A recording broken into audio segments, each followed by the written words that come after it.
Hello, જય દ્વારકાધીશ મિત્રો, કેમ છો બધા? મજામાં ને? જો આજે આપણે બનાવવાના છે રાજમા ચાવલ બનાવવાના છે. તો એના માટે આપણે આ રાજમા લઈ લીધા છે અને તેને ગરમ પાણીમાં 3 થી 4 કલાક માટે પલાળીને રાખ્યા હતા. તો જો રાજમા ખૂબ જ સરસ રીતે પલળીને આટલા મોટા થઈ ગયા છે.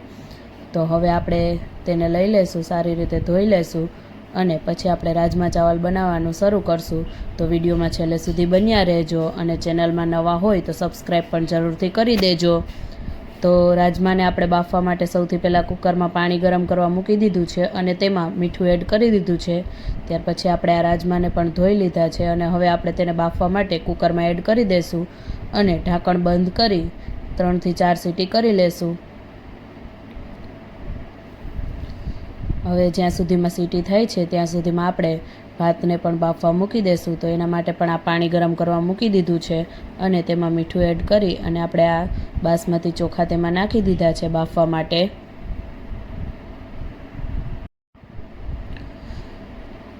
જો 3 થી 4 સીટી આપણે કરી લીધી છે અને આપણા રાજમા એકદમ સરસ રીતે બફાઈ ગયા છે અને ત્યાં સુધીમાં આપણા ભાત પણ એકદમ બની અને તૈયાર થઈ ગયા છે. તો હવે આપણે વઘાર કરવાની તૈયારી કરશું. તો સૌથી પહેલાં આપણે તેલ ગરમ કરવા મૂકી દીધું છે. તેલ ગરમ થાય એટલે સૌથી પહેલાં આપણે તેમાં રાઈ એડ કરી દઈશું.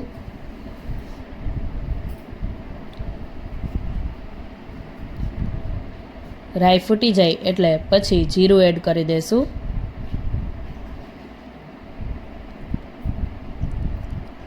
અને ત્યાર પછી આપણે 2 તમાલપત્ર અને 1 સૂકું લાલ મરચું એડ કરી દીધું છે.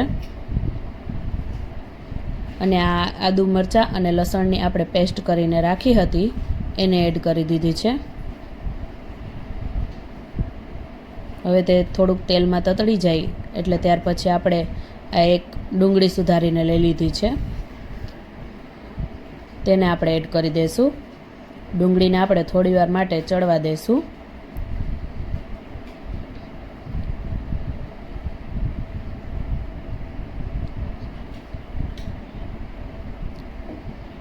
થોડીક ગોલ્ડન બ્રાઉન થાય ત્યાં સુધી આપણે તેને ચડવા દઈશું. હવે ડુંગળી ચડી જાય એટલે ત્યાર પછી આપણે તેમાં ટમેટું એડ કરી દઈશું. તમે સુધારીને પણ એડ કરી શકો અથવા તો તમારે ટમેટાની પ્યુરી કરવી હોય તો પ્યુરી કરીને પણ એડ કરી શકો. હવે આપણે તેમાં બધા મસાલા એડ કરી દઈશું. તો અડધી ચમચી જેટલી હળદર, થોડોક ગરમ મસાલો,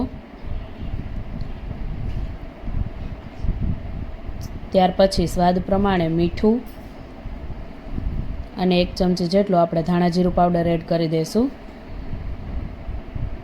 અને ત્યાર પછી સ્વાદ પ્રમાણે આપણે લાલ મરચું પાવડર એડ કરી દઈશું. બધા મસાલાને આપણે મિક્સ કરી લઈશું અને થોડીવાર માટે તેને ચડવા દઈશું. ત્યાર પછી આપણે થોડીક તેમાં ખાંડ એડ કરી છે એટલે બધા મસાલાનો ખૂબ જ સરસ રીતે સ્વાદ બેલેન્સ કરવા માટે આપણે થોડીક ખાંડ એડ કરી છે. જો તમારે ના એડ કરવી હોય તો સ્કીપ કરી શકો છો. હવે આપણું ડુંગળી ટમેટું એકદમ ચડી ગયું છે. તો હવે આપણે તેમાં જે આપણા રાજમા બાફીને રાખ્યા હતા એને એડ કરી દઈશું અને હલાવીને મિક્સ કરી લઈશું.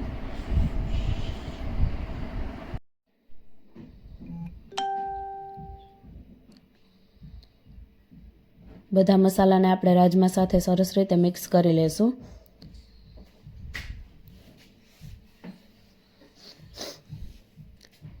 હવે આપણે જેમાં રાજમા બાફ્યા હતા તે પાણીને કાઢીને સાઈડમાં રાખ્યું હતું એટલે જો આપણે જરૂર પડે તો તેને આપણે એડ કરી શકીએ.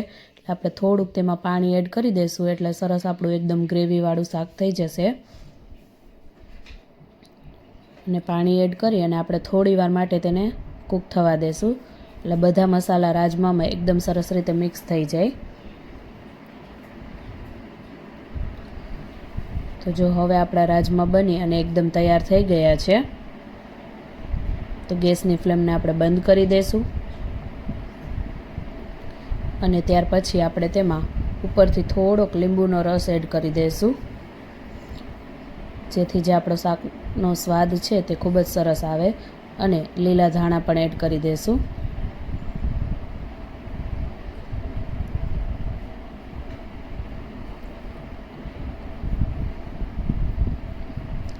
તો આપણા રાજમા બની અને એકદમ તૈયાર છે. તો આપણે સર્વિંગ પ્લેટમાં લઈ લઈશું.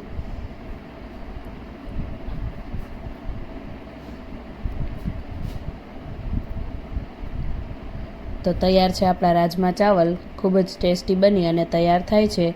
તો તમે પણ જો રેસીપી ગમી હોય તો લાઈક અને શેર કરવાનું ના ભૂલતા. અને રેસીપી તમને કેવી લાગી તે કમેન્ટ કરીને જરૂરથી જણાવજો.